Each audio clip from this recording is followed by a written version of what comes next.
All right, welcome again to Social Distillation, the submarine still of the internet, where we attempt to drop the bead and pour white lightning straight onto your brain. What are we talking about today, Samo?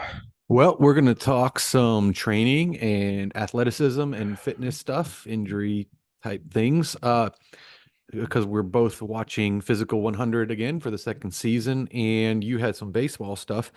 I'm going to ruin your mood first, though, because I've got some statistics books up behind me. Oh no. I got statistics of psychology research up there. I've got four different statistics books from four different disciplines in college. And you know what the difference is? The Dude, title. oh, The title. Statistics of kinesiology is exactly the same as statistics of epidemiology, is exactly the same as statistics of psychology, is exactly the same as statistics of public health. It's all exactly the same when you're running the numbers.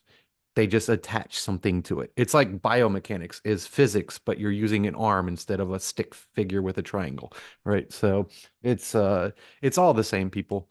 Uh, when you've had one statistics class, you've had them all. But what I wanted to say is, I sent you a text that if the right would listen to me, they would have better arguments. oh yeah. And, one of the things, since we're going into election season, that you're going to hear a lot is look at how good the economy is under Biden. And one of the things they're going to say is unemployment rates. So let me help you guys here. Don't let them do that. The federal government is an amalgamation of all the states. We live in the United States of America. And so it immediately tickled my brain was going to the overall number, 3.8%. Everybody's saying that's so good. It is a good number. That's not bad. But how does that play out when we look at where each state is? I can see right here, California, a little bit above the average there. So I went ahead and tallied everything up, and I went by not who voted for Trump or Biden in 2020, but who actually has blue governors and legislatures. And this is what you get on the left here, which Oh, is, it didn't change screens. oh yeah, that's right. When I change the program, I have to change the share. Okay, so I didn't do this on purpose, but on the left is the red states, and on the right is the blue states. These are the ones that are actually governed by those respective parties, not where they voted in the presidential election. The red states are at an average of 3.2%. So about 0.6% under the national average. And on the left, which is on the right on your screen, is the blue states, almost 4%, couple hundredths of a percentage under 4%. So they're over the national average. So when you're looking at that number and you're thinking of a presidential election, it actually doesn't matter because it has nothing to do with the president. The states are doing different things and the states are having different results. So that's you can automatically just go ahead and shut that whole argument down in a debate if you just listen and say, hey, look, yeah, the total number is this. But if you look at who's governing what, you're having different results across the country, and this side is doing better. And I'm sorry, when it comes to the economy, this is something lefties have to give up because the right will always win. The right will always win on the economy. You have to present an argument that is the things that we are doing that might not be optimal for the economy are still worth doing. And that's actually a good argument because there is a balance. What's actually best for the economy would actually be detrimental to other things that run a country as well. So there is a balance here, just like budgeting your household income. If you perfectly budget it for all your bills, then you have a miserable house. But you would have no problem with your bills. But if you perfectly try to optimize for a not miserable house, the house will still end up being miserable because all of a sudden your electricity's turned off. So that's where these arguments have to go. the right's falling into this. They're going, no, the economy's not as good as you're saying. It's like, yes, it actually is, but it's because these people did this. DeSantis did this. Abbott did this. I don't know who the governor of Iowa is, but he did a good Reynolds, job. she, Reynolds, yeah, she. yeah. Okay, so she did a good job, and her legislature did a good job. So that's the argument. It's like, yeah, okay, that number is good, but it's actually in spite of you instead of because of you. Mhm. And that's why we should be pushing more for states' rights, because now we have these nice little experiments all over the country where we can compare one to another. I mean, that California number is horrendous. It, it's too easy to get sucked into well, actually, because yeah, my first instinct that I have to resist is to explain why that federal unemployment number is complete crap. But the point you're making is it's irrelevant. And that's the real argument is no, the premise is wrong. It, it It's it's improv. The best thing you can ever say in an argument is yes and. It's not yeah but. It's not no, because the number is what it is. You can't say 3.8% isn't good, because if your guy was in charge, you'd be touting that. 3.8% is really freaking good. yeah. But it's And not good in certain places. what 5.5% or whatever that was in California is not good. the the the GOP and the right in general, meaning right media, conservative media is every bit as clickbaity and rage porn as the left. And that means the debate and discourse is constantly being sidetracked by nonsense. And what they should be focusing on, and I don't care how much of a broken record it is inflation, Mhm. is the cost of stuff. Well, and Okay. something they need to be hammering home is, and I don't see this enough. Maybe you see more of it in the actual right media because you're more immersed in it than I Mhm, am. Uh, the current inflation rate doesn't reflect inflation. mhm. It's it has we have to go through a period of deflation to counteract, To get back to where we to get were. back to where we were, or even to Yeah. get back to a normal inflation rate. So because it's two something now doesn't mean that that eight something didn't mean something before. So We need a period of deflation that makes the total number two something now. I actually have here's an analogy that can maybe segue us into the fitness stuff we want to talk about. I don't, it just popped into my head is, all right. So say you're approaching morbid obesity levels. I'm gaining 10 pounds a week. Oh no, which should technically be impossible. But This is anyway, actually a good analogy. I like it. Yeah. I'm gaining 10 pounds a week. I need to do something. Oh, good. I'm only gaining 5 pounds a week now. I'm good. No, no, no, no, no, no, no, no, no. You haven't even gotten to zero yet, let alone going backwards, which is what you need to do to get to a healthy level. You're still going up. You're just not going up as fast. That's still bad. It's still bad. Yeah. Okay. I like it. I like that analogy. I'm only having 10 drinks a day instead of 15. I'm doing good for my liver, right? No. I'll just hang out here. This is fine. Yeah, you're the dog with the house on fire meme is what you are. This Yeah. is this is fine. I mean, we got the CNN reporter with the block on fire behind him. It's Mostly peace. when a meme becomes real life, you just look at it and you go, shake your head. That's all I had to say about that. It's just a very simple argument, some simple math. It didn't even take anything complicated. Just total it Yep. up and split it up by the respective parties, and there you go.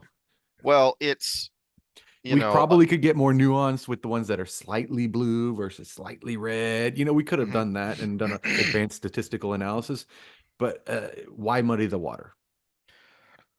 There's a picking up my daughter from school yesterday, and she was ranting about the cluster F that was simply just all the seniors going to try to pick up their caps and gowns. And all the back and forth and nobody knew what was going on and I told her when they came up with whatever their plan was, I'm sure it seemed logical to them at the time, but that's what is called first order thinking. And you need to look up and learn about second order thinking, which Williamson talks about a lot of this idea, which is okay, but you need to go a level deeper and say, okay, but what are the things I'm not considering? What are the things I haven't thought about? What are the variables that this plan or this idea doesn't take into account?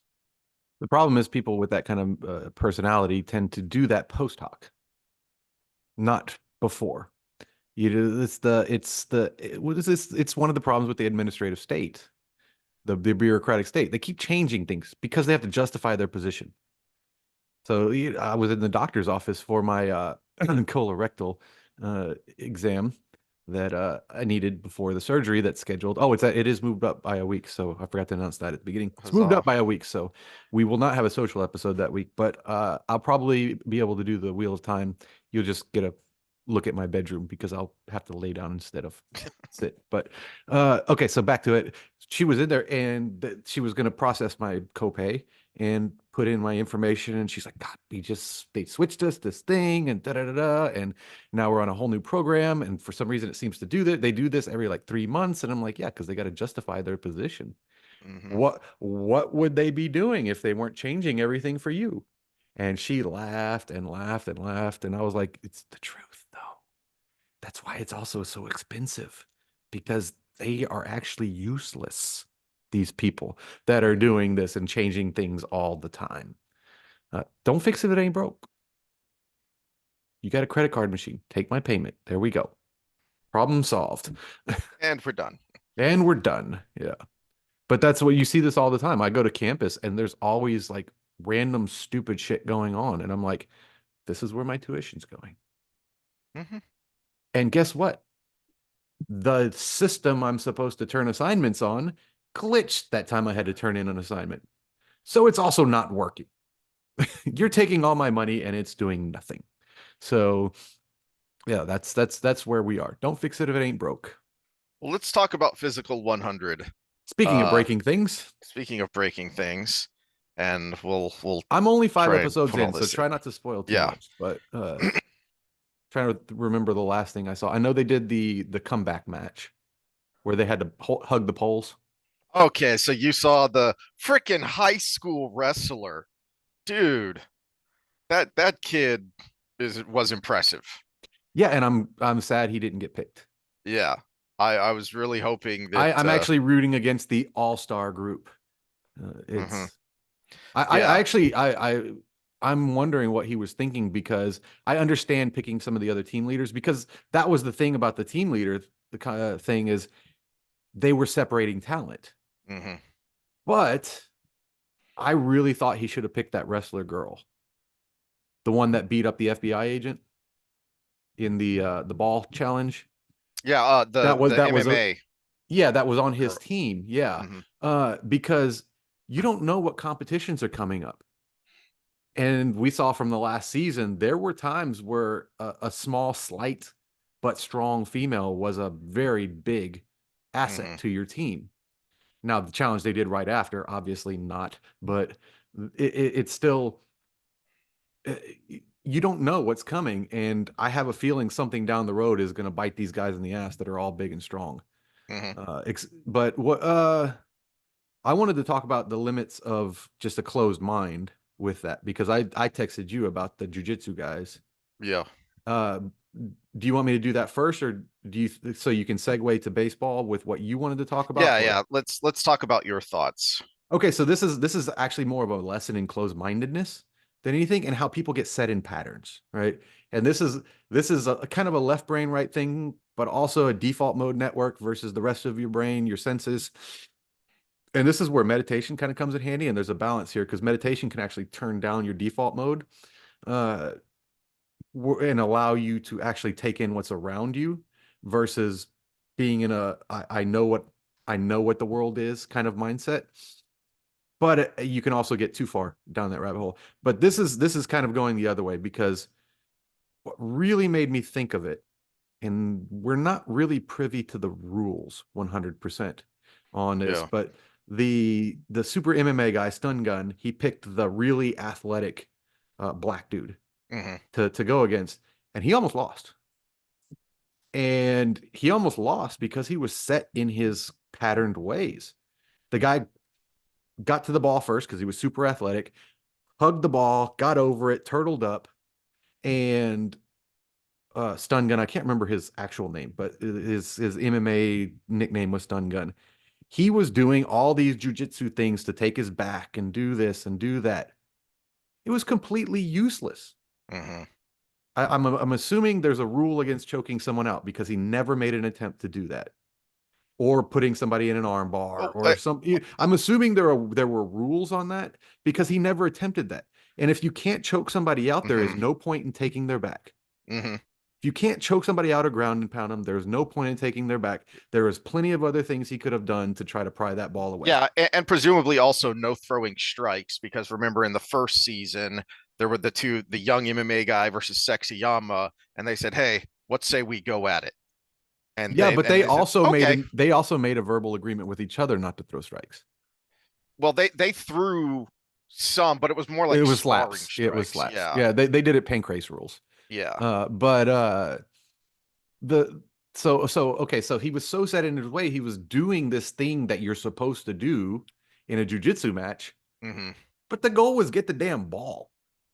But then, okay, so the MMA girl against the FBI agent, they were like, oh, he knows jujitsu, and he was doing all these things, but he wasn't getting the damn ball. Yeah. I mean, realistically, this is sad to say, but he should have just used his man raw strength, grabbed the ball, and kept ripping at it till she wore out. Then That he was would have my won. that was my thought, and I got in a little bit of trouble and bit my tongue and didn't continue to explain why that was silly to my wife. Of she was really impressed, and yeah, I No, was it impressed was too impressive. with the Yeah. ladies, balls for picking the guy in the first place because she made the pick. Well, and who knows, had he And done that, maybe she would have adjusted her strategy too. yes, But at but the same time, yeah, he picked her up and they were like, oh my gosh, it's so strong or whatever. He should have just kept doing that because it almost exactly worked right away. It didn't work right away. And he went into this default mode of jujitsu. And what it looked like to me is if you've ever been in any sort of a grappling class where you have been partnered up with someone much smaller than you.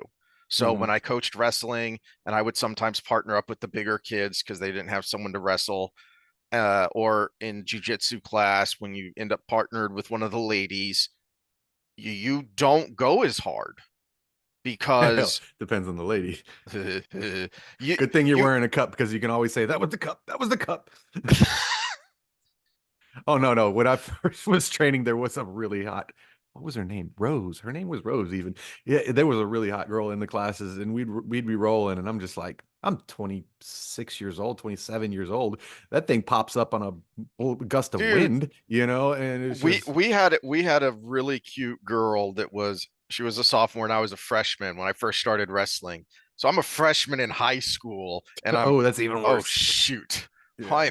Why am I partnering up with you? Oh, this isn't cool. But anyway, the point being, and unless you're just a meathead, or too new at it to know what you're supposed to do, you're not going it you don't go at 100% anyway all the time, except in certain circumstances. But you're not going as hard as, you would go against someone your own weight class or against someone heavier than you. Because one, neither of you are going to learn anything. If you just muscle, if I just muscle that kid, he's not going to learn anything. I'm hyper focused on technique rather than strength so that he can learn something, one, and two, so I don't hurt the kid. Because he's a big overweight eighth grader. That's why he's in the heavyweight division, not because he's that high school kid who actually has some muscle and some skill. So to me, that was the analogy I made, and I got in trouble for. Of no, he totally could have beaten her. That should not have been that close. What it looked to me like was he was grappling with the girl in the class. and he didn't want to go all out. I got something different from it than that. I got that he was just married to the technique instead of instead of being situationally aware. Where, okay, you know what? This is a brute force moment. Mm-hmm. Which, I mean, that fits into your explanation as well. But he was trying to do all of these different techniques. Well, and one of my thoughts was, wait a minute, you're law enforcement. You know how to get someone's arm behind their back. Mm-hmm. It's not it's not pleasant.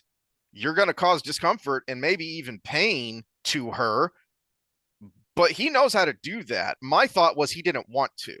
He didn't want to be the big mean bad guy. Well, that's another thing, the perception, because in Korea the honor is so huge that, I mean, crossface, man. Even if choking out is illegal and punching is illegal, anybody who says crossface isn't effective has never ever been in a wrestling match. Yeah, when that ulna is crushing your cheekbone, you let go. It's and your neck is being cranked, so all these muscles here Mhm. are getting overstretched, and all these muscles here are getting pinched. It is very uncomfortable. That's why you do it to your opponent. Yeah. So I was really just dying because of the married to technique. So a guard is a dominant position in jujitsu. Nobody thought to just flip the person that's holding the ball onto their back Mm-hmm. because you're putting them in guard. Mm-hmm. But the But you're point, hugging a medicine ball, but the so point is the ball. The point yeah. isn't winning a jujitsu match. And everybody was so married to these techniques that Mm-hmm. it was a detriment to them.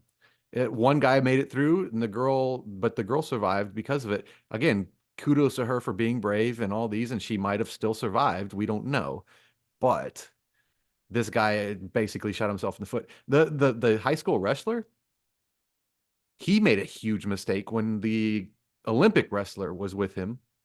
You know what he should have done? You know what would have won it? He was what, 50 pounds heavier than the other guy, Yeah. somewhere around there.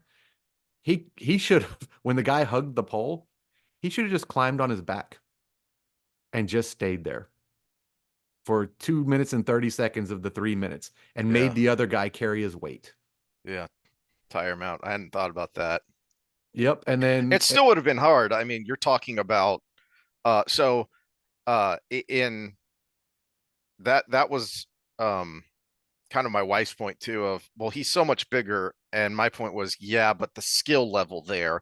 So well, but they basically did a pummel drill for 3 minutes, mhm, but the weight wasn't an advantage because the pummel was going into the pole. The pummel wasn't going into each other. So basically, he would get yeah, position and then let the other guy come in and get position. And he would get position, let the other guy come in and get position. Whereas if it was a true pummel drill, he would have been putting his weight into him, yes. and then the weight class would have mattered. So that's what I'm saying. He could have, all he had to do was climb on the guy's It, back. his And, only hope was to tire him out with the extra weight and the fact that you've already gone through several rounds, so you're but the weight tired. was going into the pole. Exactly. So now that then his weight goes against him because he's carrying his own weight. So That's what happened to the big bodybuilder guy. When the yes, wrestler got in between, I mean, he's immensely stronger than everybody else in that whole season, other than maybe the old boxer. yeah, yeah, But he's so much stronger than everybody else there. But he was holding, and the guy just got leverage. leverage. And Mhm. you could see the muscle tone go away as he was getting tired, and he just fell Mhm. away. And Well, and I that feel was bad for the girls because mhm, they knew they weren't going to win the muscle game. So what they did is where they decided to help people so they could be yes, picked, and none of them and then got none of picked. them got picked. Yeah. Yeah, there is a bit of a problem, but um, I think that goes into the show in general. And you had some thoughts. You texted me one of your thoughts that you wanted to talk about was how you would train yourself or Mhm. someone else for a competition like this. One of the problems with, especially for the females, is that occasionally, and this was one of the criticisms I had of the first season, was that uh there was always at least one point where you were going to run into a brick wall of strength. Hmm. where, okay, I can the medicine ball thing. Sure, on its face, the stronger person is going to win. But there are ways you can, if you are quick and agile, you can keep that ball away from the bigger guy, then you still have a chance, so long as it doesn't turn into a grappling match, unless you're the, multi-medalist Olympic wrestler, unless it, you know, if it doesn't turn into a wrestling match, then the smaller, quicker physique still has a chance. That competition was way too much about strength, because even, the littler guy, they were still really strong and they were still using their leverage, their technique, but they still needed a lot of strength. Hmm. The two guys that made it to the end there were both Yeah, I like leverage last and year's really strong. elimination one where they held up their own torsos, because at Yes. least then it was relative strength, because you were Yes. holding up your own weight, not the weight of other Hmm. people. So that was pretty cool. So yeah, I like a combative competition. That's fine. But at the same time, it did play out to be basically the elite dudes won. Yeah, the smaller of the elite dudes won it all, but it is still the women had no chance in that one. Hmm.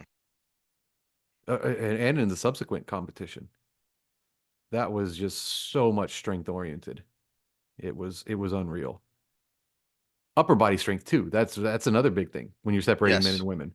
Yes. If it's leg strength, it's a different thing, but it was upper body strength heavy. Uh, but oh, how would I train for it? Is that yeah, that's where we were going, right? Yes. This is we have hindsight of watching season 1, but this is where CrossFit comes in handy, but you can do CrossFit intelligently, right? Hmm. And that's the dirty secret about CrossFit is the people who are at the top don't do CrossFit. They do cross training, but they don't do CrossFit. And I was just blown away by how many people this season came into it and were out of running shape. Running's not my favorite cardio modality, Hmm. but running is a normal human movement. Hmm. And you had season 1 to show that the people who made it to the finals made it through a running competition. So why would you assume that running is going to have nothing to do with any competition that's going forward? And the bottom 50, I was actually very disappointed when they showed their numbers, because these are supposed to be the top 100 athletes in the country, right? I mean, the top 100 famous people, we'll say. That's why I'll never be on that show, because I'm not Yes. famous, right? The top Right. 100 famous people. But 1800 meters was the cutoff. The best of the worst. The best of the bottom 50 was 1800 meters. So I did the math. It was like that was one point something, 1.1 miles in And 10 wasn't the minutes. first 10 minutes, Yeah, right? 10 minutes. And I'm like, yeah, you know how much I suck at running? I could have done that. I could have been in the top 50. It's just like, come on. You didn't come in with a 9-minute mile, Hmm. basically. Hmm. You didn't come into this competition with a 9-minute mile. You don't deserve to win. I'm sorry. I don't care if you're a powerlifter. A powerlifter should still be able to gut through a 9-minute mile. Yeah. Yeah. The only excuse you would have is if one of the things I did like about that opening competition is the relativity of it, of, okay, do I gut it out and leave nothing for phase 2 just to just to try and make it at least past the first cut, or do I try and save something for the second cut but then risk not making the first cut? So the only excuse you would have would be, I thought I was at a pace that would get me past the first cut and I was trying to save something for the second cut. I could understand that as a strategy and it just didn't work. Yeah, but But you're talking about 50 out of 100 that were yeah. under acceptable, realistically. Hmm. It blew me away. Yeah, I was looking at those numbers too and going, wait a minute. let me do math here. How much kilometers, miles? Let me think of, what I used to run a mile at versus what I think I could do now versus, geez, guys, come on. You know, it was, look, some of them had an excuse, like the guys that finished it, the first couple of guys to tap out, they were like, all right, my knee hurts too much.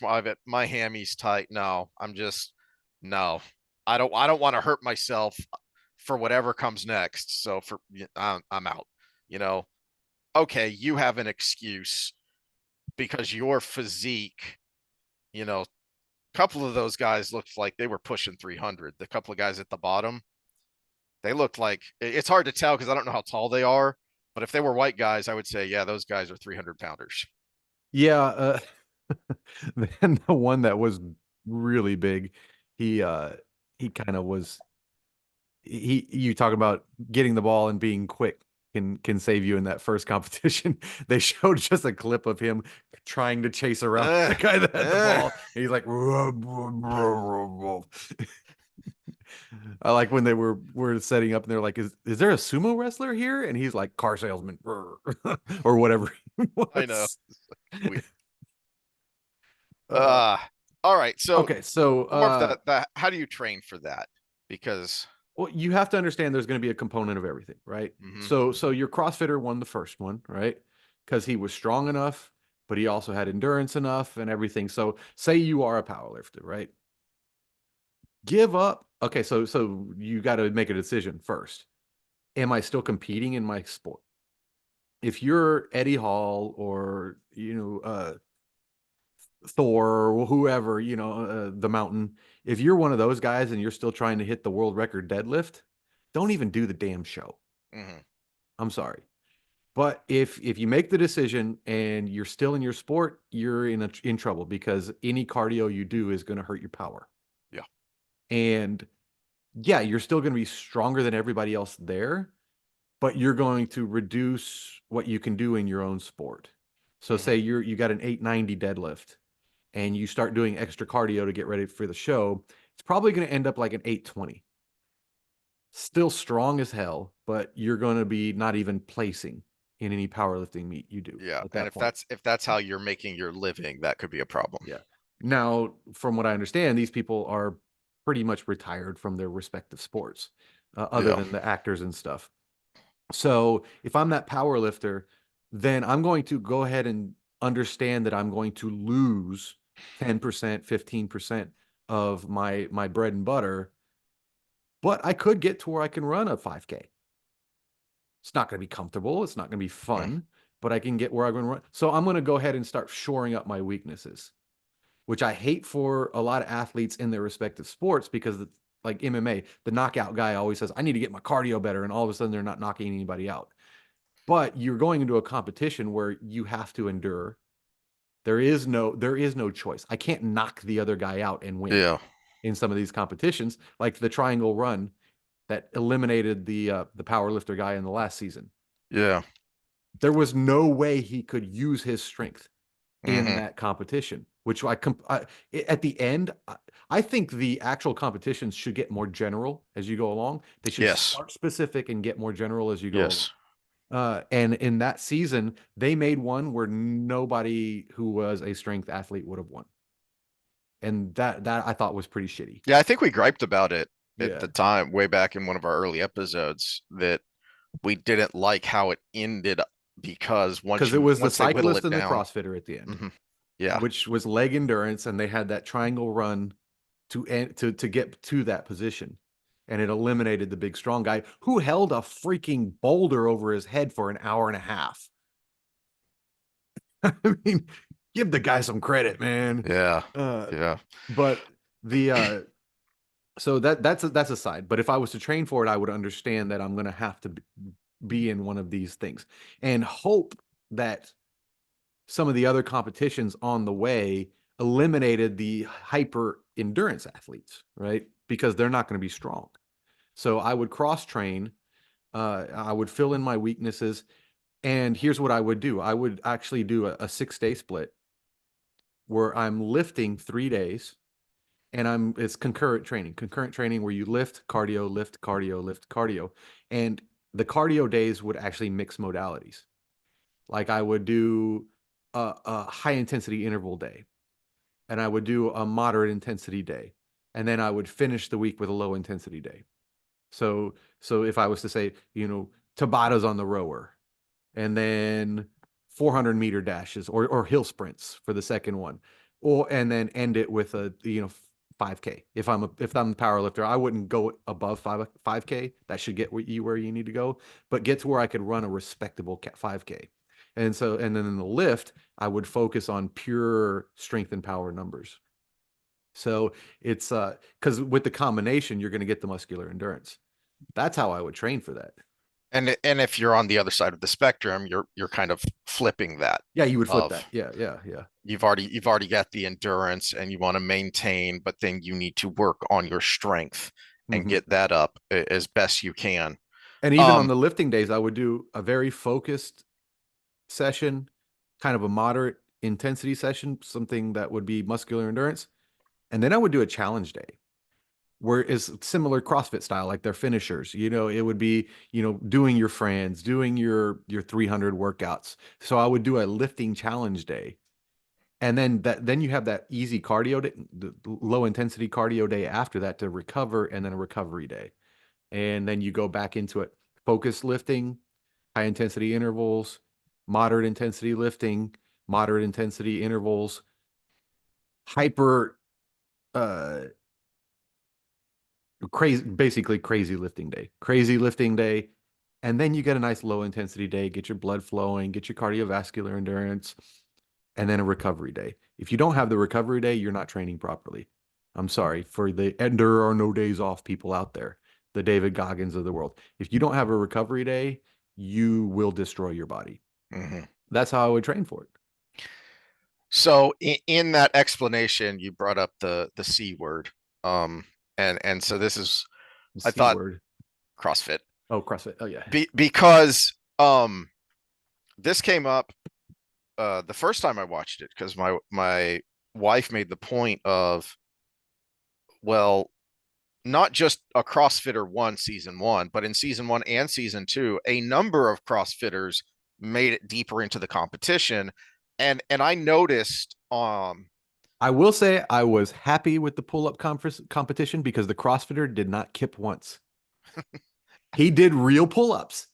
I was very happy with that because I was prepared to say 0, 0, 0, 0, 0 for his reps, and he did not. He actually did real some pull-ups. of them were kipping big time. But we'll get to the pull-ups in a second.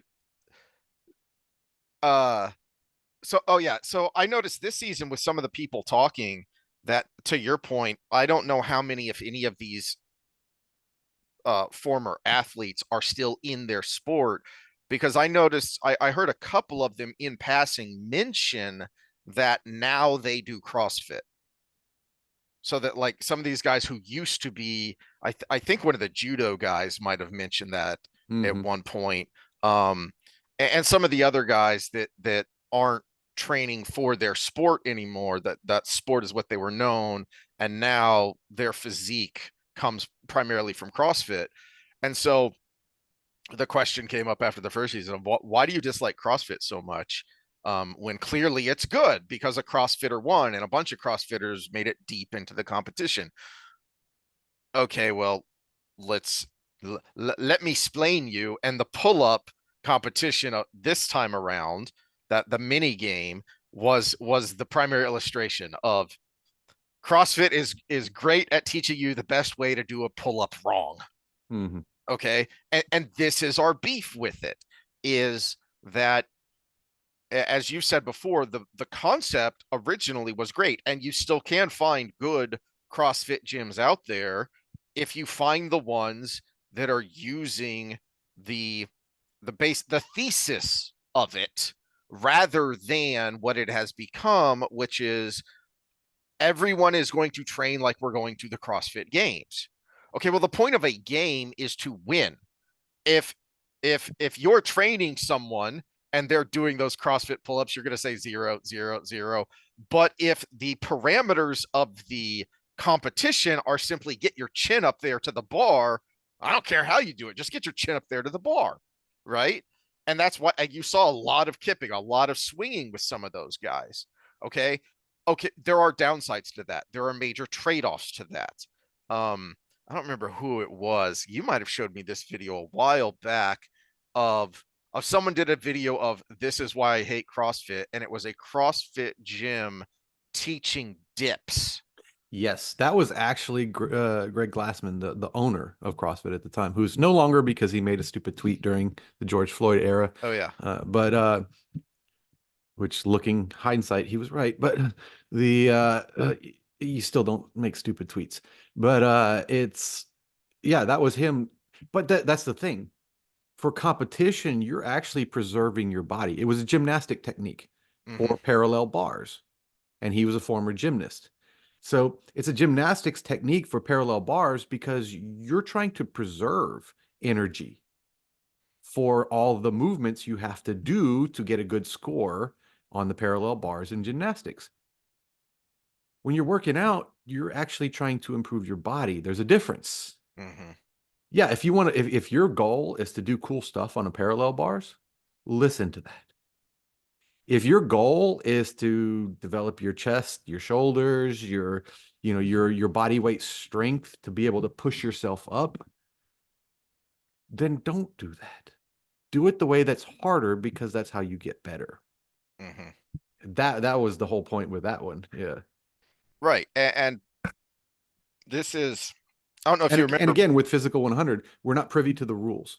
Yes. So if they said in this competition you can kip, I'd be kipping. I'd be kipping all day long because it would get me more pull-ups. I can do about 35 to 40 straight without kipping right now. Which, what was the high score there? 50? Close to that, I think. Yeah. It was 40, 46 or something like that. High 40s. Yeah. So if you let me kip, I would have been one of the best people in that season. Well, my team would have gotten the choice, right? So if they said you can kip, I'd be kipping. Just like if I was in the special forces, I'd take steroids. Well, my life depends on it, right? Literally. My life depends on being the bigger, badder ass, right? So, but that's the point. That's the problem with CrossFit gyms is you're going to be able to do more because in your training, you don't kip. So now when you go to the competition and you cheat, which isn't cheating in the rules of the competition, it's just cheating in the way you want to build those muscles. Those cheating reps are going to, give you a much bigger boost. You want to know how I would train for that? Is what I would do is I would maybe schedule 4 sets, and I would do 3 strict sets, and then I would do a 4th set burning out doing the cheat method. Arnold was really big on that. He would do his curls, he would do his concentration, his preacher curls, and then he would do a set at the end where he'd swing with his body. He's like, I would get an extra 15, 20 reps out of it. Exactly. Yeah, they weren't perfect reps, but I did as many perfect reps as I could, and then I got more. The way he would do it. Yeah. Yeah, I the way I remember him explaining that is, yeah, I'm cheating, so maybe I'm only getting 30% on those last couple of reps. But had I stayed strict, I never would have done those reps. Exactly. Yeah, so, a 30% is better than 0, which is what I would have been able to do if I would have maintained perfect form. So, but again, there's a time and a place to break the rules. Right. And, well, the last time I did burpees was preparing for a CrossFit competition. Well, it was actually at the competition, preparing for and at the competition, because I knew I needed some muscle memory to be able to do it efficiently. But as far as developing your body, there's no point to doing a million burpees. There's a lot better ways to do it without hurting yourself and being miserable. So but at the same time, I was like, this was the understanding. I didn't know there was going to be burpees in this competition. As I'm talking about with Physical 100, with running, I didn't know there were going to be burpees. But as CrossFit, I was pretty sure there was going to be some burpees. So let's prep, and we're going to do some burpees in our training, even though I hate them. And guess what? We got there. I had to finish the whole thing with 50 burpees. There you go. Well, let me let's take a break and let me get a coffee refill here, and then we're going to transition to baseball and where this mindset and methodology is infecting professional baseball. Sweet. All right, so this is a clip that I heard on the radio yesterday of Justin Verlander, who I think is he over 40 now? Anyway, he's been in the league a really freaking long time and still pitching at a high level.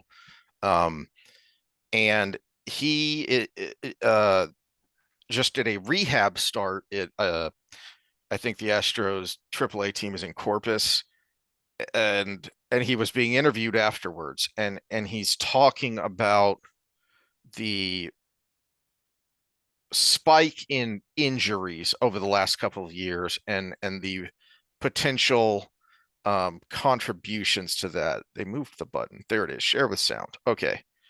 So this is about a 90-second clip of Verlander. And then I want to get your thoughts on it. And then, so the guy in the bottom left, to remind anyone, he is a former pitcher.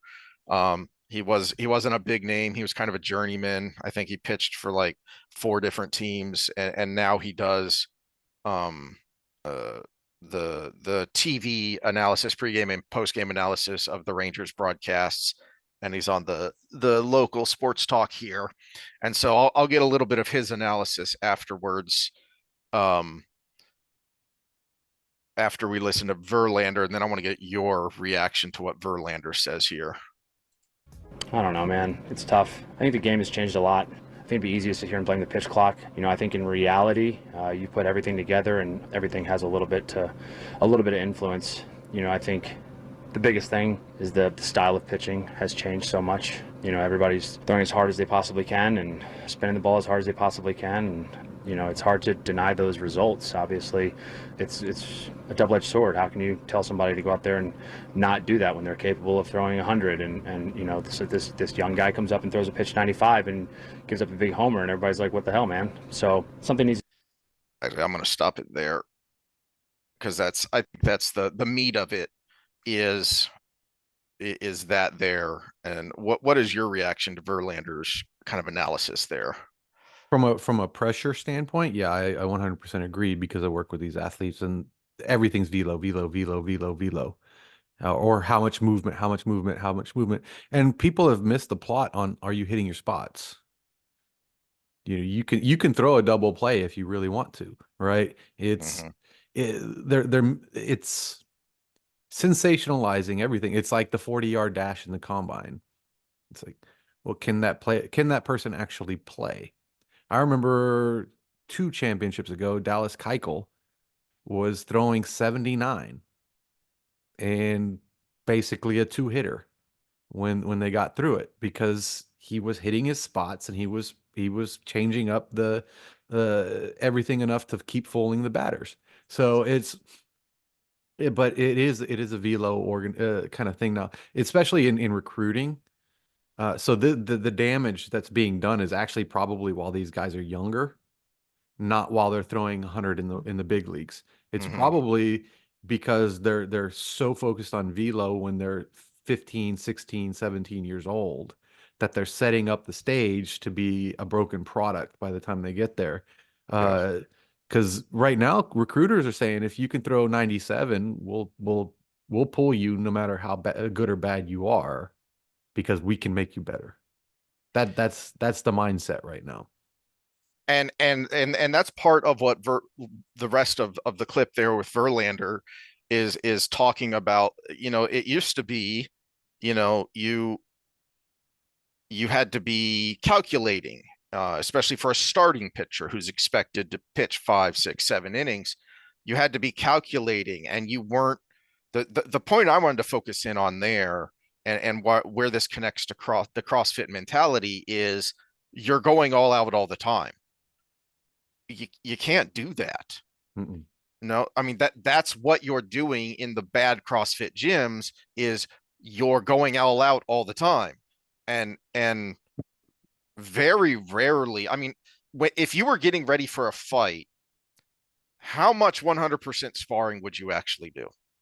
Unfortunately, this was a mistake when I was training, was we did a lot of 100% sparring. And now that I've learned more and gotten older and I know how the Thai boxers do it, they actually tap each other. Mm, They slap and tap when they spar because because they basically fight every weekend. So they're preserving their bodies for the fights. And I'm like, why didn't we do that? mhm. We had more of the problem where someone would get hit harder and then it would escalate to the next person hitting harder. And then it ended up being a fight by the end of the night.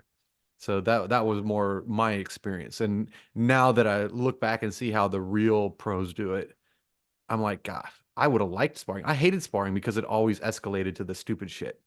So that's why my stand-up wasn't very good, because I would actually avoid sparring sessions sometimes. Whereas now that I know, oh, this is how it was supposed to be done, I would have loved that. That would have been fun. It would have been like a game, you know. But you're absolutely correct. You can't go 100% all the time.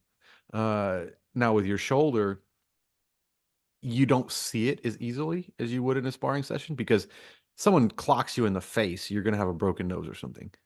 Whereas if you clock 100 miles an hour 15 times in a bullpen, you don't know what damage was done under the surface. You don't know how much recovery time you need. We can guess, but nobody listens to me because we say err on the side of caution, right? But yeah, you don't see it. So you come out and you throw 100 miles an hour again, you must say, "Oh, I did it right."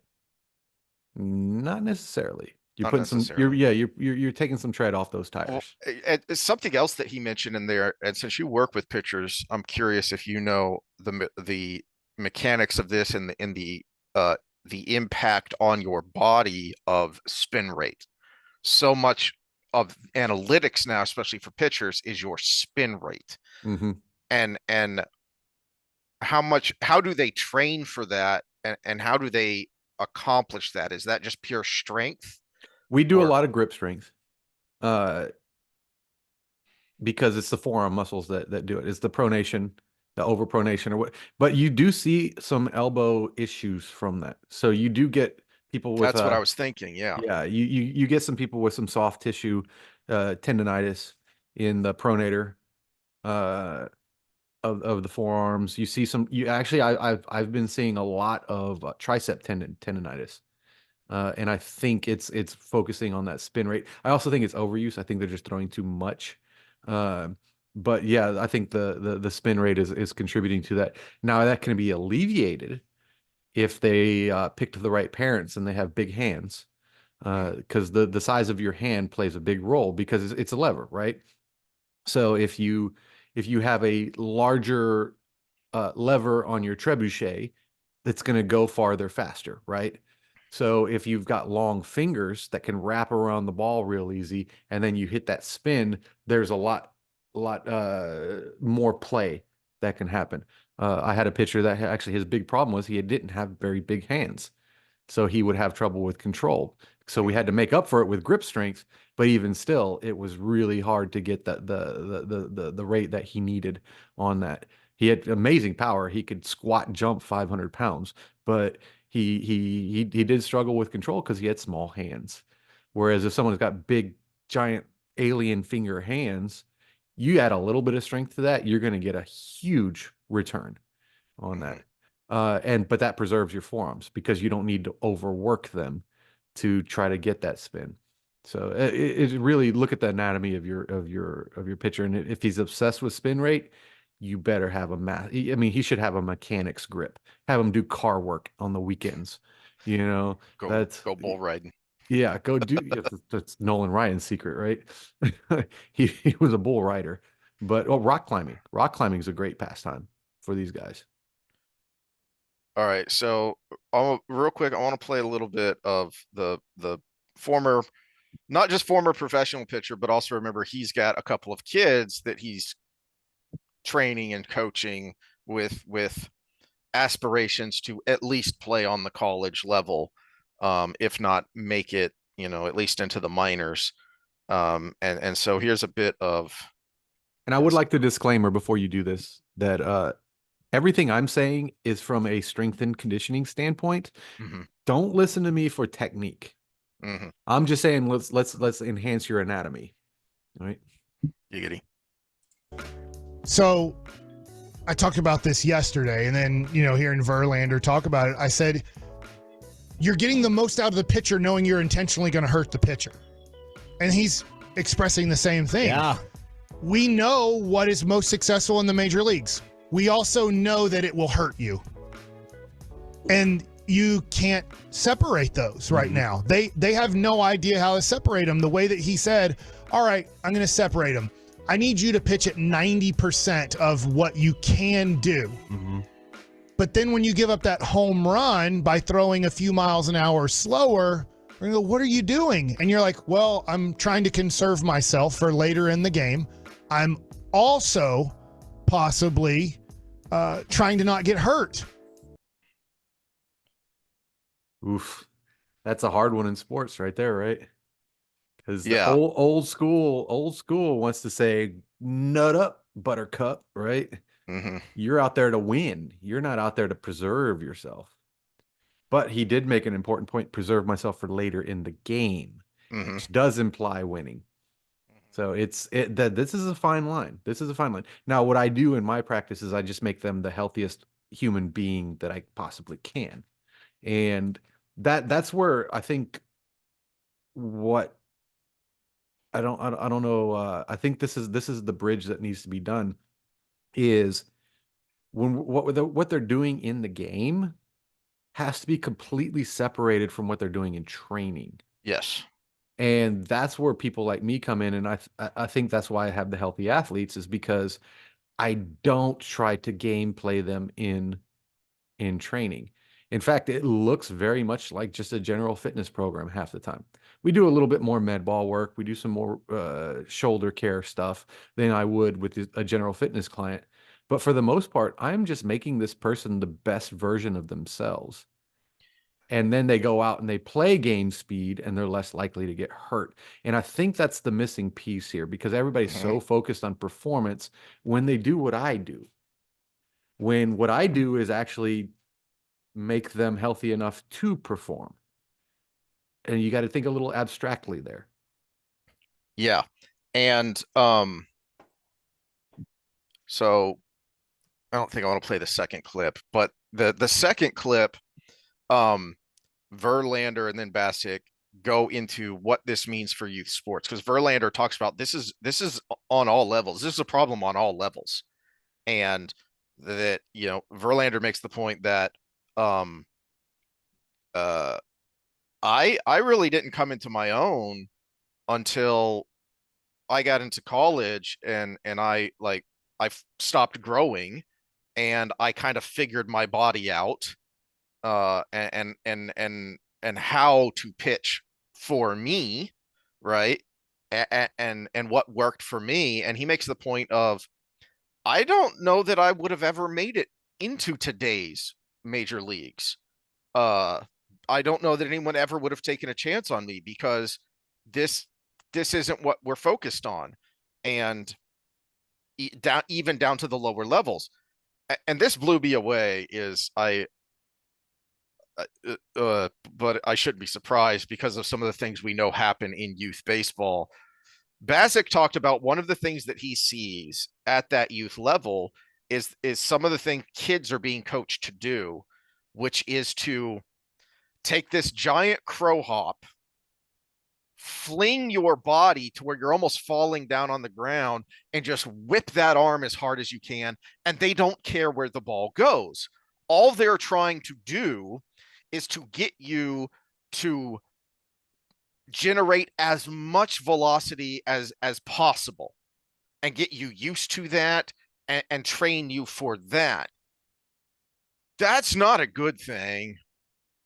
That's not a good thing for, every once in a while playing long ball. But I mean, if you're drilling kids for that, I have to think even Scherzer, who's got the best strength and conditioning guy training him in the offseason, would go, hold on, wait a minute, I don't want to do that. I guess, maybe I'll do a couple of those, but no, we're not doing that as a regular thing. Well, part of it is the obsession, and this is where I think my hatred for Little League comes in, because it is marketing. Mm, There's this massive, everything's going to creep, and this is a general rule of life. Everything's going to creep. So if you make a thing, it's going to creep to a point where it's not healthy anymore. mhm, So let's take velo. Before, it was your senior can hit 90 something miles an hour, he's probably going to play college ball. mhm, Then it became your sophomore can reach 90 miles an hour, he's going to be recruited. Then it became, I can make your junior high kid hit 90 miles an hour. And we're just creeping and creeping and creeping. And one of the things I hate seeing on advertisements is train like the pros. First of all, you have no idea how the pros train, or you would be training pros. That's number one. Number two is, no, train like a 13-year-old kid who someday wants to be a pro. mhm.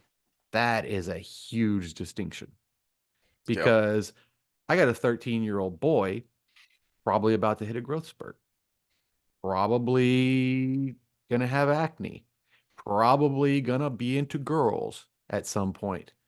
Not to assume gender, but probably going to be into girls at some point and a little bit distracted. Probably likes video games. Probably it's a lot of pressure at school to make good grades.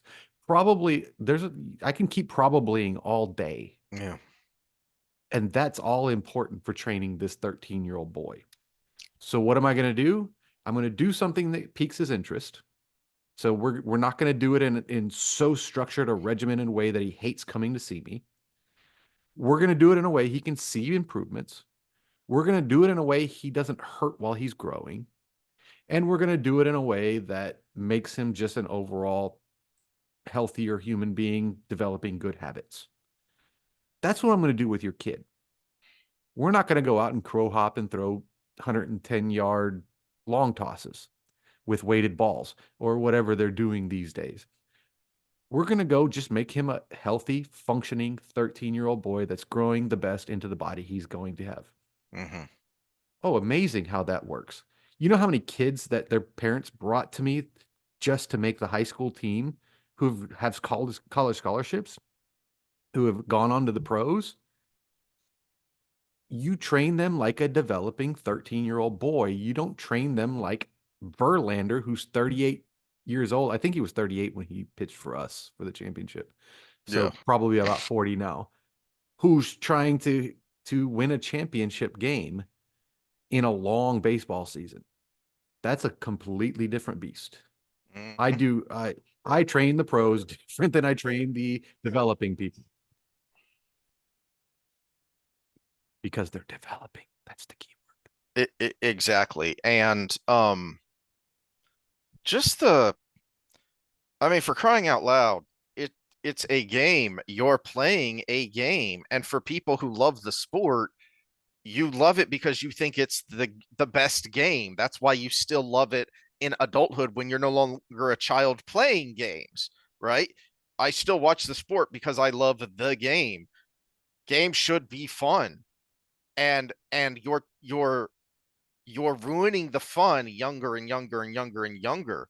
So one of the points Bassick makes is that his son, I can't remember how old he is now, but his son is 5'8".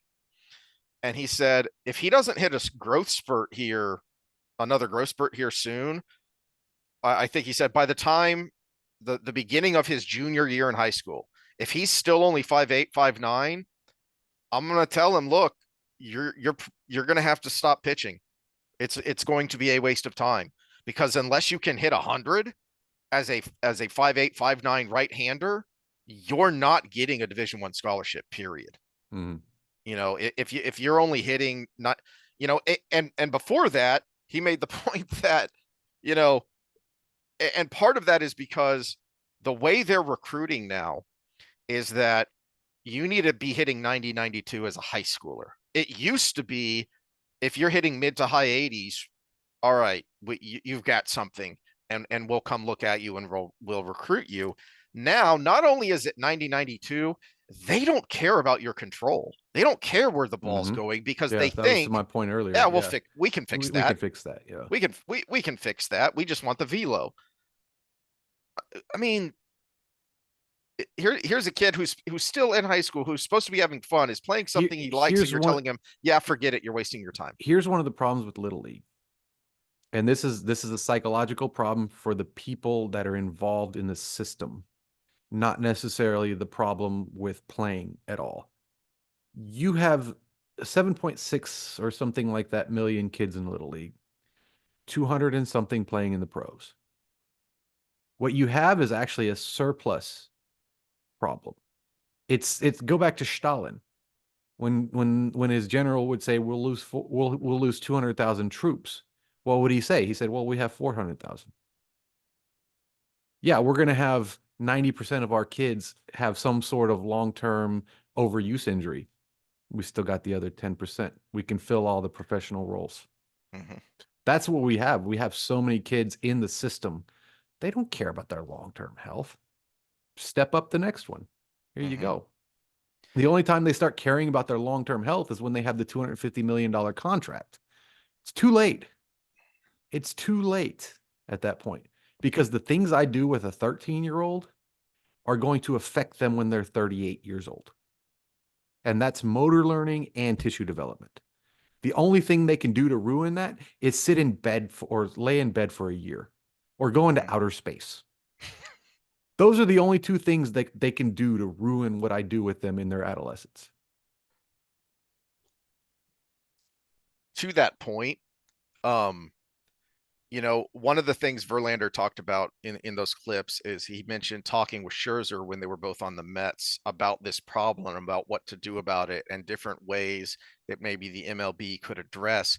And to me, there's one very obvious way, which they won't do because it's so much of it is about money, which is add a few more roster spots just for pitchers. Why do we still have the same roster spots we've always had? And you're having all these injuries. One of the things, I because still say the problem happens. It happens before they get to the oh pros. no, I Yeah. absolutely, and that's a major component of what we're talking about here. But the most obvious to me quick fix at the MLB level is to do what the Japanese do, which is because I'm a giant dork, I know these things.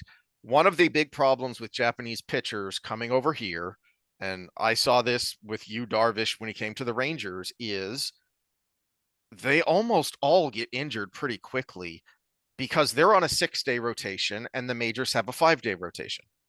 That extra day makes a big effing difference. Oh yeah, yeah. When it comes to And tissue recovery, yeah. and that is because they're a smaller league and they play a smaller schedule. They don't play as many games. You could address that on the major league level without losing any money from your number of games simply by adding extra roster spots.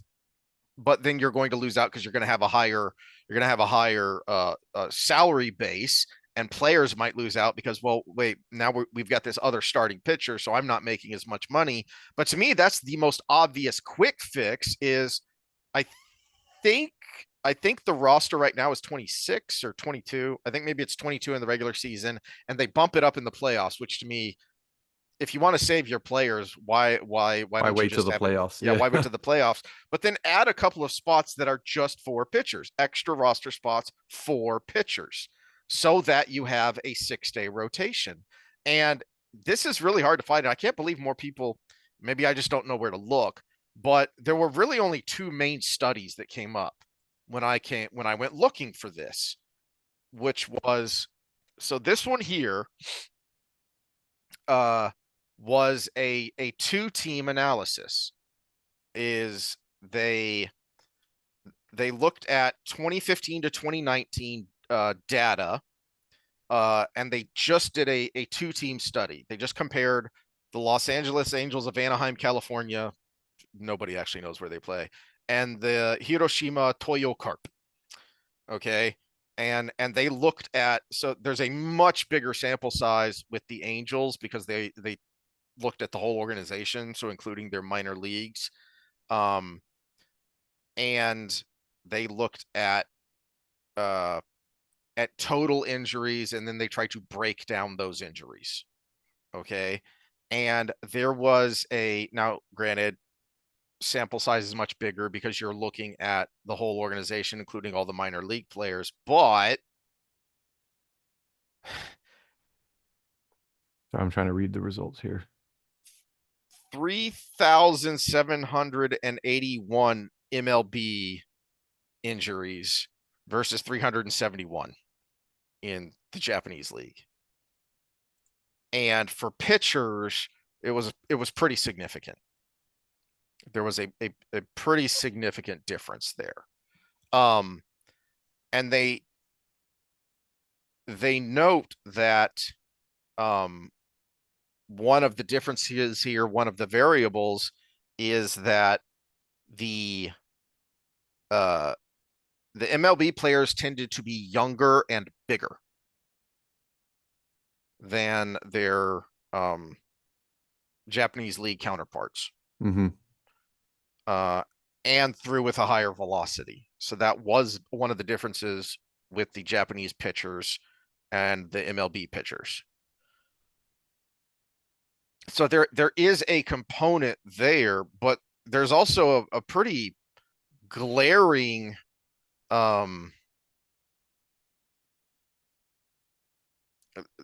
there's a pretty glaring and obvious difference, significant difference between the injury rates. No, it's 10 times. It's yeah, in the 1,000%. Yeah. Japanese and the and I'm trying to remember where it was. The specifically the pitching injuries tended to be, there was a higher incidence in the majors of throwing injuries versus non-throwing injuries. So not only were they getting hurt more, but they were hurting their throwing arm more versus, something that's might be related, but isn't the throwing arm, like I'd say a common common, a common one would be a lot of times when the pitcher has to cover first, they're not used to the sprints, so they would turn and sprint bad and tear a hamstring. Yeah, you do see that a lot. And the other major study I found, biomechanical differences between Japanese and American professional baseball pitchers. Just looking at the abstract here, basically something you've talked about, which is the injuries to Major League Baseball pitchers are way over proportionally elbow now. Versus in Japan, there are still a lot of shoulder injuries. And then there's a bunch of, technical mumbo jumbo here, but I didn't want to distract you from your actual class stuff, so I didn't send you these studies. But if you want to get into the weeds on it, I can send these to you so you can take a look at it. But basically the conclusion in the abstract down here, greater elbow varus torque may predispose American pitchers to greater risk of elbow injury. Japanese pitchers may have increased risk of shoulder injury due to greater normalized horizontal adduction torque and greater abduction angle. Japanese pitchers may be able to reduce their shoulder torque and risk of injury by shortening their stride, reducing their lead knee flexion, and decreasing their throwing arm abduction. That's hard because they were generally, from the other studies, shorter than the American pitchers. So you make up for that with increasing your stride, basically getting more push off the ground. So the problem with correcting there then goes back to where we started, which is, okay, why did you throw that 95 mile an hour when you can throw 100? Well, because I was trying to set things up and I was trying to make it to the 6th inning. And no, go harder, go harder, go harder. You can't go 100% of the time. Or if you do, like Bassick said, they're just saying flat out, yeah, we're going to hurt you. We're going to make you hurt yourself. That's what we're doing here. Yeah, I still think preventative approach would be beneficial. We need to get rid of, at least until I would say sophomore year of high school, year-round ball. Get rid of year-round ball Yeah. before they're 16. At 16, you could probably start specializing a little bit better. But if you have the physical capabilities going into that, especially when it comes to cross training, sports in the off season, well, why do some colleges recruit specifically baseball players from the north? Because they can't play when it's freezing cold outside. So they actually tend to be healthier athletes. Hmm. So uh, now I say that being in a hub of one of the most recruited areas, being Houston. It's one of the most recruited areas in the country, but it's people looking for different things. So why are we still playing year-round ball? Because there's a lot of shit. There's a shit ton of money in it. Oh yeah. Yeah. And even the best convincing I can do, it's really hard. I still have to work around parents that make their kids play year-round ball. Yep. And so there's that. We need to do that as a whole. I don't believe in regulating it from a government level, but I believe as the people, we should start like making it normal not to do it. Mm-hmm. Oh, but all my friends are. Well, if only a quarter of your friends are, guess what? Not all your friends are now. So you can do something else. Do something like swimming in the off season. Do something like wrestling in the off season. Those are things that are going to make you well-rounded and make you a healthier athlete. Stop training kids like you were talking about, stupid, having them crow hop and throw just basically velo training at specific velo training all year round at 13 years old. Yeah, it's not. First of all, the kid's growing. I always had trouble when someone's like, teach my kid how to run, how to sprint. And I'm like, he's going to hit a growth spurt. Everything's going to change. How about you have him play tag Mm-hmm. while he's growing? And I bet you, guess what? He's going to have good running technique. Yeah. Play some capture the flag. Play some smear the changing subjects here. Smear the Another deer. Smear the yeah. deer. Yeah. So another thing I've ranted about, and I don't know why someone has not thought of this and implemented this a long time ago, except that I guess this is just the way it's always been done, is I don't understand why there's not an intermediate between coach pitch and kid pitch. Because you have an intermediate. First year of kid pitch is first year Is- of learn how to take a pitch. That Exactly. That's what It's first year of kid. Unfortunately, my son's in his 2 years of playing baseball, his first year was he was old enough for the first year of kid pitch, and his first at bat in a Wow. game, the big fat kid that could throw real hard was the pitcher. Didn't hit his spot. He hit a spot, but he did not hit his spot. And Ben just swung. He didn't. This was his first at bat ever. He just swung, so he was rotated, and the ball hit him right in his exposed ribs. Just boom! I was so proud of the kid. He went first like this and took his base, and you could tell he was trying to suck it in because all the other kids were around. I was like, okay, he's okay. He's okay. You don't go straight from T-ball to kid pitch. You have that intermediate step. So why isn't there another step? Because they can't do it yet. Okay. You start on the tee, so you learn how to swing the bat and make contact. Okay. Well, now you have to learn how to hit the ball as it's moving. But we're not just gonna, sling it in there. We're gonna have a coach or machine in a lot of places now. So you get a good, even, steady, it's the next step. I've never understood why we don't have a hybrid coach pitch, kid pitch level after that of, okay, We do. you do there. Yeah, we did here. What it would be the kid pitch Mhm. up to like 5 balls, and then the coach would come in and finish it out. Yeah. So if there was 5 balls in a row from the kid that was pitching, the coach would come in and throw to the batter so the batter could get at least 3 good looks. Yeah. Yeah. Something like that of, okay, you've got X number of pitches for the batter to either get a hit or strike out, but then the the coach is going to come in and give the kid a lob so that he has a better chance of making contact and something happening. Well, and you also get good work for the people in the field to do fielding. Mhm. You know, the most of these the first year of kid pitch, the people even in the infield are doing jack shit for the whole game. Because it's a walk fest. Yep. You know, if you've got a disciplined, if you've got disciplined hitters, and this drove me crazy when I was, you know, the assistant coach, the helping is, okay, look, I understand what you're doing here, head coach, dad, of just telling everyone to take everything until you get a strike. And it's a walk fest and it's boring as heck, but I understand you want to win, but the kids need to learn, and that means they need to be able to swing the bat, even if they're missing. Mm-hmm. Well, and also they need to take steals out of it, which this is something they can learn later Yes. because they're so Yes. bad at fielding right now that it's easy to just steal your way home. Yes. Because every kid can run, but throwing the ball to stop the runner is actually a skill.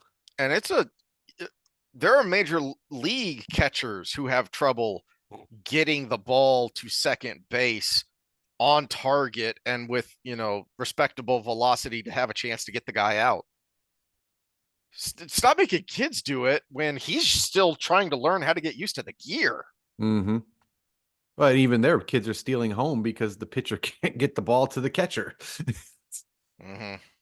Mm-hmm. Yeah, so yeah, it's a walk in a steel fest, and it drives me nuts. The other big fix for Little League that on a psychological note, so doing learning and behavior development, I hate the interaction with kids now is all through Little Leagues, and parents are paying for it.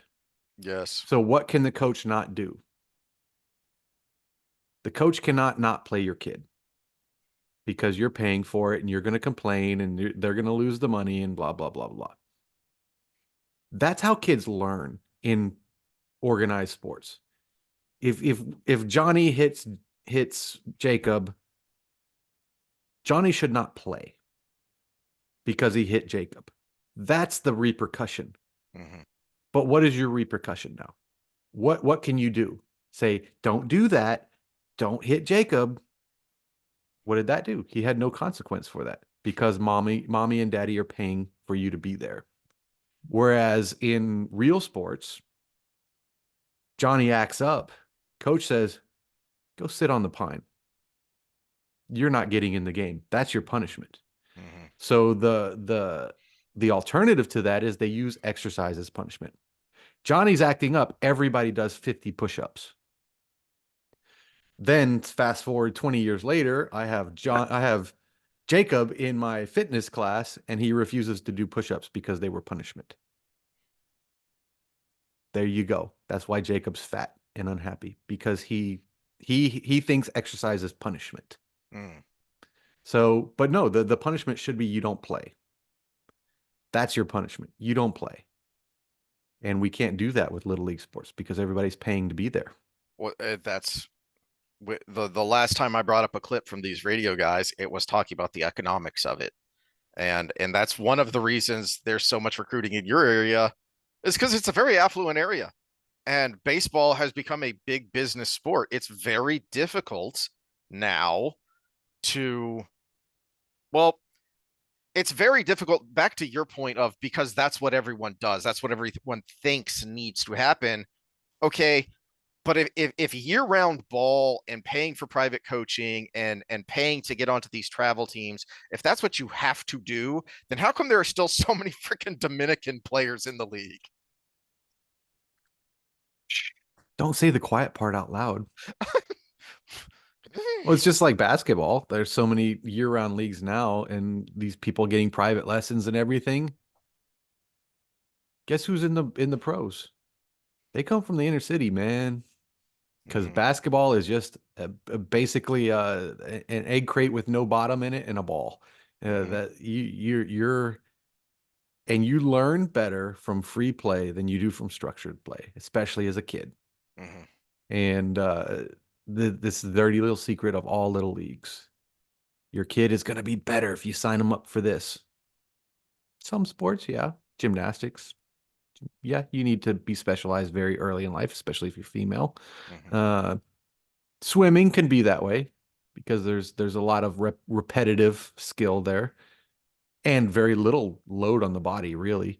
But no, you want to get better at basketball, soccer. You want to get better at baseball.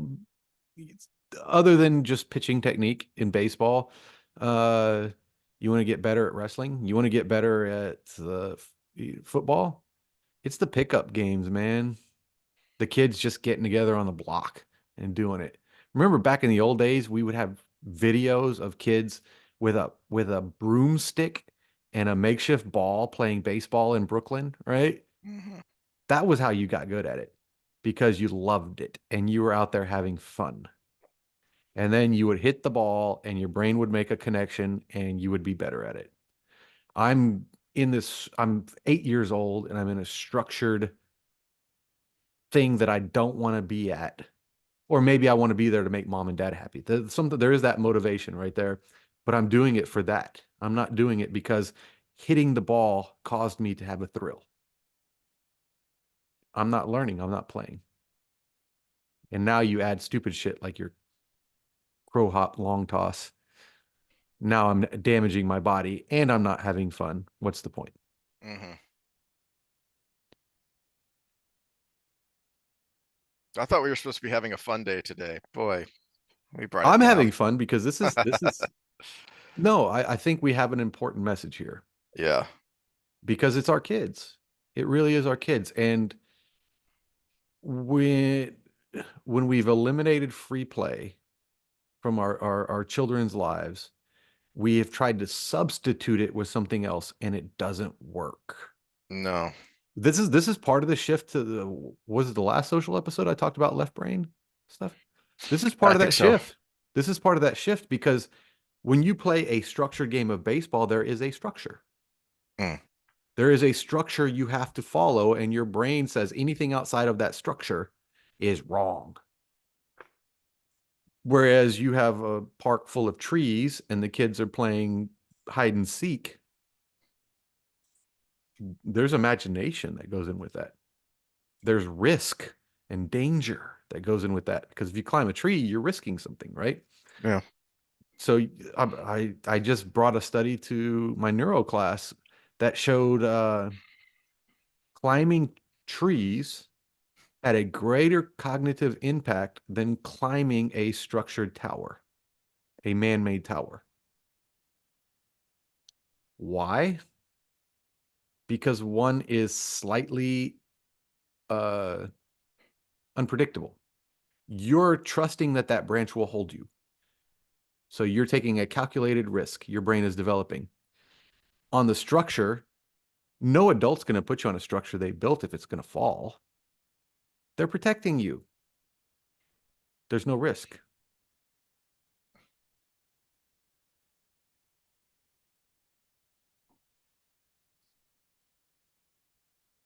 So, And you need that risk not just for, well, it's understandable though, because what we're getting here is the escalation of, you know, the participation trophy kids are now the parents, and now they're just taking things to the next level with their own kids.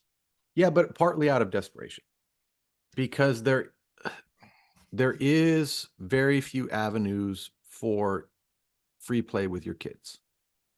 No, that I am very sympathetic to that because I remember kind of having this epiphany of getting annoyed at my kids. Go play outside. You know, we moved into, we tried to find houses that were close to parks and things like that, or close to the school. Is a, we got a park right there. Go play. And then I would look out and they're the only two kids out there. And I'm like, Mhm. oh, well, that's why they're so resistant to going outside, because why? There's no one to play with. Yeah, Ben would be like, "But Robert's at baseball." It's like, well, okay, well, what about so and so? Oh, he's got this. When do y'all play? Who knows? When nobody's got something, I guess. Mhm. So it's like, oh, well, crap. trying to have a free range kid, but there's no range. Yeah. Or there's no incentive to go range. Although I did see his friend out there the other day climbing trees. I was pulling into the neighborhood and he was the way they cut the trees in the neighborhood, they're so tall. He was trying to measure out how far he had to run to put a foot up and basically parkour up to the first branch. I got home and I was like, Ben, Robert's out playing over there. Go with him. I was like, that's what the stuff I want you doing. And he's like, I'm playing my video game. Yep. Go be social. Mhm. Give me an hour at least. Come on, man. But Yeah. Yeah. Because you don't see it because you're a kid. And some of us adults don't see it, is that impacts the adult. That's why some of us are the way we are, is Well, because there was too much of that. let me Saki this back to physical 100. Why can I do 35 pull-ups straight? Even though I've been having some health issues that keep me from training properly? Because I climbed trees as a kid. Because I had an older brother that beat me up every day and I had to fight back. Still have the physical benefits of those two things at 44 years old. That's what I'm trying to do with these young athletes. Give them the physical tools that are going to help them when they're 40 years old or 25 or 30 or whatever. That's how important these years of your life are. And if you're out crow hopping, throwing a weighted ball for 100 yards, all you're doing is setting up rotator cuff problems at 40 years old. That's all you're doing at the expense of a little bit of velo right now.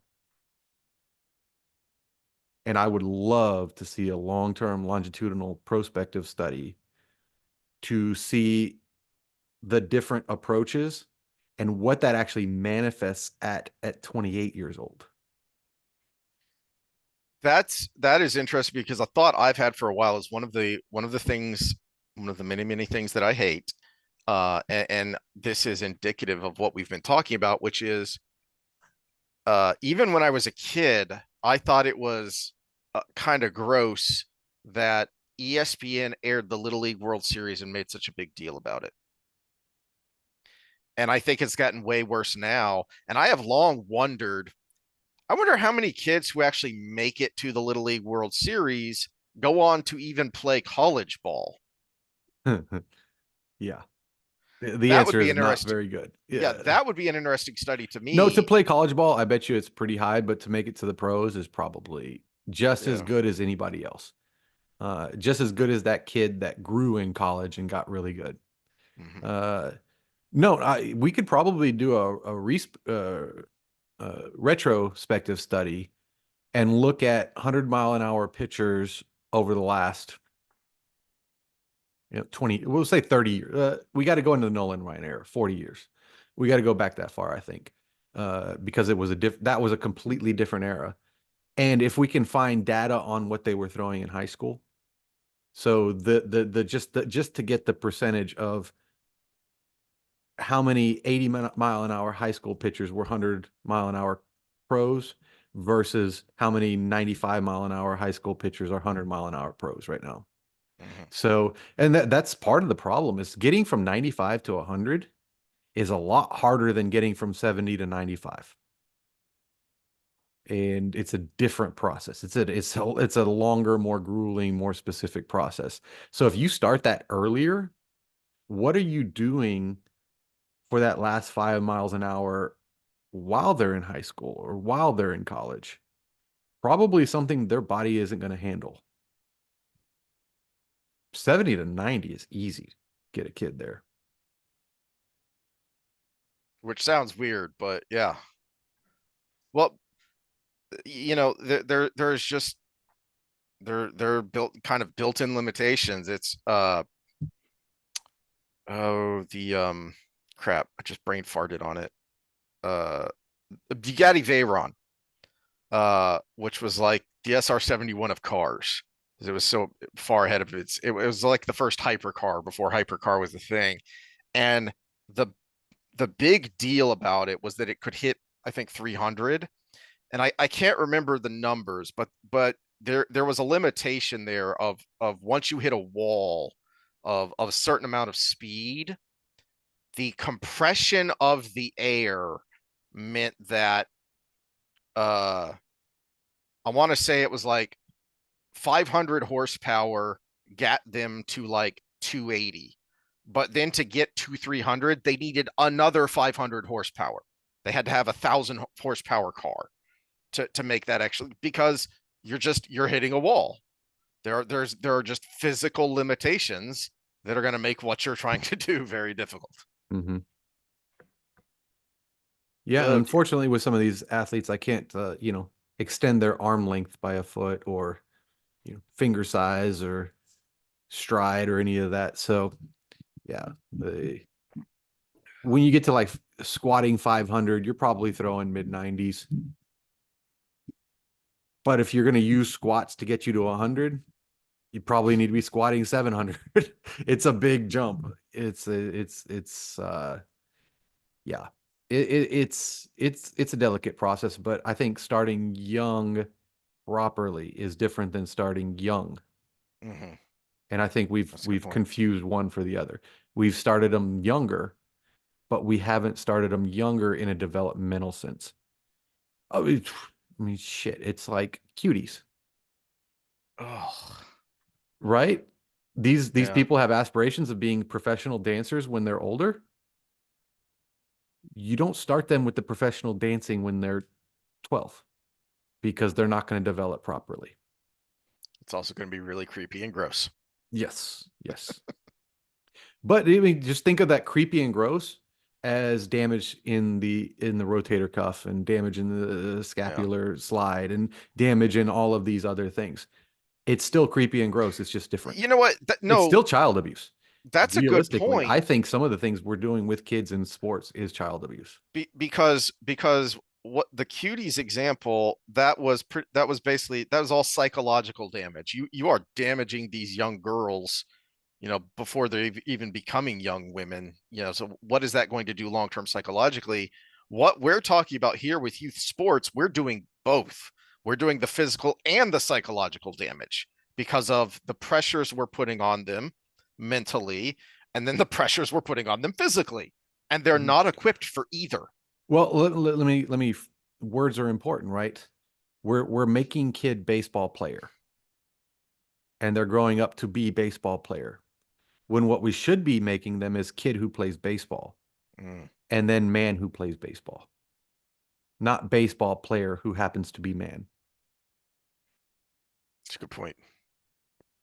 I think, yeah, this is a good place to stop, because I think this is we hit the nail right on the head. Mhm. Are you growing a young man into a baseball player, young woman into a softball player, young woman into a volleyball player, or are you growing a volleyball player? Because at the end of the day, there is something under the facade. The emperor has to have clothes. Yeah. So at some point, if you didn't grow the man first, he will be a broken baseball player. Not only will he be a broken baseball player physically, when that physical ability goes away, what's going to happen to him mentally? I've got retired players. They struggle with the fact that they don't play anymore. Every single one of them, no matter how stable they were. So if you build man that plays baseball, you will have a different result performance-wise and mentally than if you built baseball player that just happens to be a boy. It's a good point, and applicable over raising children in general. This is true. Yeah. If you grow a boy that wants to be an engineer, yeah, it's different than the Asian way of you're engineer, you are engineer, you are engineer. That is your spot. That you Yep. plug into the Borg. You're on a railroad track pretty early. We don't want to do that. All right. Well, yay, we managed to stay. I had some tabs of everything is awful and I hate the world. And I needed a break. So yeah, this stuff is important, but it's also more lighthearted than the political crap. Well, the funny thing is, and back to the left brain, right brain stuff we talked about last week, I think if we change our mentality on this, it actually changes how we treat all of that other stuff. That's a good point. I think that's why even through a lot of troubled childhood and stuff like that is like I'm kind of a relatively stable person. It's because you just got to treat things as where am I in life at the time? Like we want to treat our kids, where are they in their development at a certain time? And the end result comes out the best it could possibly be. Whether that's your baseball player or whether that's maybe they played baseball to get through college and now they're an accountant. Who knows? It's the best version of themselves. This next book is pretty fucking fat, though. Wheel of Time, Towers of Midnight, where Sanderson gets to write Matt all wrong again. With a lot of words. Look at this thing. Yeah, it's a good thing we took a break because our Fridays aren't quite as much fun as they used to be. I need to make a meme where's where they show the girl that she's seeing the porn star, she's seeing the thing for the first time and she's like, and it's a porn star, and it's like I need to make one that says when you first see Towers of Midnight, it's like holy crap. It doesn't fit in my mouth. It's and now that I have a semi-negative view on Sanderson in my brain because we've been overanalyzing everything. Yeah, there's a lot of This is going to be a pick tough there. one to get through. God. Yeah. Yeah. Oh, it's like a doctor that doesn't warn you before he sticks it in your butt. And you would know. All right, on that note, we will see y'all Friday for some Wheel of Time, and we'll see how far we make it. talk sport development, but we didn't give you any actual advice. Please seek a professional and make sure they're a professional that thinks like us. At least can explain things like we try to anyways. That's the main thing. The expert opinion, make sure they can back up what they say. Yep. All right, see y'all next time. Later.